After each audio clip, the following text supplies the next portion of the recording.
श्रीमद् भगवद गीता का दिव्य उपदेश। भगवान श्री कृष्ण द्वारा अर्जुन को दिया गया अमर ज्ञान। भूमिका: महाभारत के युद्ध भूमि कुरुक्षेत्र में जब दोनों सेनाएं आमने सामने खड़ी थी, तब अर्जुन के मन में गहरा मोह, भय और भ्रम उत्पन्न हुआ। अपने ही रिश्तेदारों, गुरुओं और मित्रों को युद्ध भूमि में देखकर वह विचलित हो गया। उस समय भगवान श्री कृष्ण ने अर्जुन को जो उपदेश दिया, वही श्रीमद् भगवद गीता कहलाता है। गीता केवल एक धार्मिक ग्रंथ नहीं, बल्कि जीवन जीने की कला है।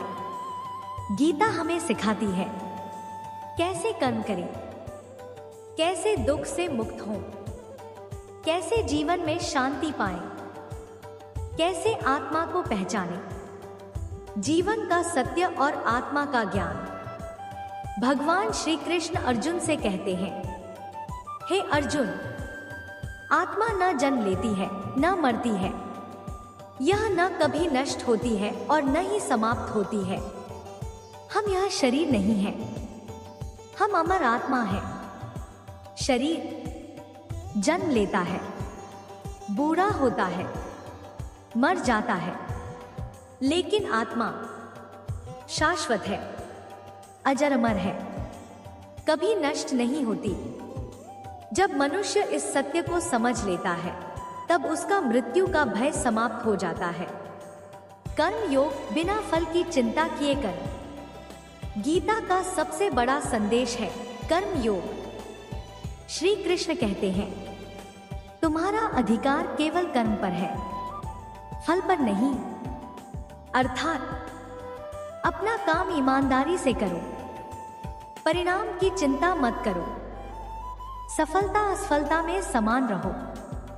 आज मनुष्य दुखी इसलिए है क्योंकि वह फल की चिंता करता है, अपेक्षा रखता है, निराश हो जाता है। जब हम बिना स्वार्थ के काम करते हैं, तब मन शांत रहता है। भक्ति योग भगवान से प्रेम का मार्ग। भक्ति योग का अर्थ है भगवान से सच्चा प्रेम। श्री कृष्ण कहते हैं, जो मुझे प्रेम से याद करता है, मैं उसकी रक्षा करता हूं। भक्ति का अर्थ केवल पूजा नहीं है। भक्ति का अर्थ है ईमानदारी, सच्चाई, सेवा, प्रेम, समर्पण। जो व्यक्ति हर काम भगवान को समर्पित करके करता है, वह कभी दुखी नहीं होता। ज्ञान योग सही और गलत की पहचान। ज्ञान योग हमें विवेक सिखाता है। गीता कहती है, क्या सही है, क्या गलत है, क्या करना चाहिए, क्या नहीं करना चाहिए। आज समाज में लालच बढ़ गया है, अहंकार बढ़ गया है, क्रोध बढ़ गया है। ज्ञान योग इन सब पर नियंत्रण सिखाता है। जब मनुष्य सही ज्ञान प्राप्त करता है, तब वह जीवन में सही निर्णय लेता है। मन पर नियंत्रण सबसे बड़ी विजय। श्री कृष्ण कहते हैं, मनुष्य का मन ही उसका मित्र भी है और शत्रु भी। अगर मन पर नियंत्रण है, जीवन सफल। अगर मन पर नियंत्रण नहीं, जीवन दुखी। मन हमें क्रोध कराता है, ईर्ष्या कराता है, डर पैदा करता है, भ्रम में डालता है। ध्यान, जप और संयम से मन को नियंत्रित किया जा सकता है। अहंकार और मोह का त्याग। अहंकार कहता है, मैं ही सबसे बड़ा हूं। मोह कहता है, ये सब मेरा है। गीता सिखाती है, कुछ भी स्थायी नहीं, सब कुछ ईश्वर का है। हम केवल यात्री हैं। जो अहंकार छोड़ देता है, वही सच्चा सुख पाता है। सच्चा सुख क्या है? आज लोग सुख खोजते हैं धन में, गाड़ी में, घर में, पद में। लेकिन गीता कहती है, सच्चा सुख भीतर है। जब आत्मा शांत होती है, तब जीवन आनंदमय होता है। संकट में धैर्य रखना। अर्जुन संकट में था, भगवान ने उसे धैर्य सिखाया। जीवन में हर व्यक्ति को दुख, बीमारी, असफलता, अपमान का सामना करना पड़ता है। गीता कहती है, संकट स्थायी नहीं होते, जो धैर्य रखता है वही विजय होता है। सेवा और परोपकार।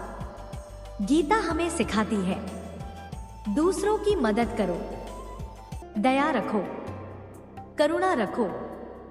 जो दूसरों का भला करता है, ईश्वर उसका भला करता है। मृत्यु का सत्य और मोक्ष का मार्ग। मृत्यु अंत नहीं है, यह केवल यात्रा का एक पड़ाव है। गीता कहती है, जो भगवान को स्मरण करता है, जो धर्म पर चलता है, जो सच्चा जीवन जीता है, वह मोक्ष को प्राप्त करता है। मोक्ष का अर्थ है जन्म मरण से मुक्ति, परम शांति, ईश्वर से मिलन। आधुनिक जीवन में गीता का महत्व।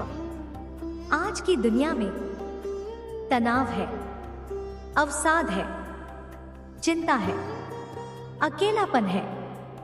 गीता इन सब का समाधान है। अगर हम गीता को अपनाएं, जीवन सरल बनेगा, मन शांत रहेगा, रिश्ते मजबूत होंगे, आत्मविश्वास बढ़ेगा। गीता का सार, एसेंस ऑफ गीता। गीता का सार केवल इतना है, कर्म करो, भक्ति रखो, ज्ञान लो, अहंकार छोड़ो, धैर्य रखो, सत्य पर चलो। यही जीवन का सच्चा मार्ग है। उपसंहार। श्रीमद् भगवद गीता मानव जीवन का प्रकाश स्तंभ है। यह हमें सिखाती है कैसे जीना है, कैसे सहना है, कैसे जीतना है, कैसे शांत रहना है। अगर हर व्यक्ति गीता का एक भी उपदेश अपना ले तो उसका जीवन बदल सकता है। अंतिम संदेश। हे मनुष्य, भगवान पर भरोसा रखो, कर्म करते रहो, सत्य के मार्ग पर चलो, सफलता स्वयं तुम्हारे पीछे आएगी। जय श्री कृष्ण।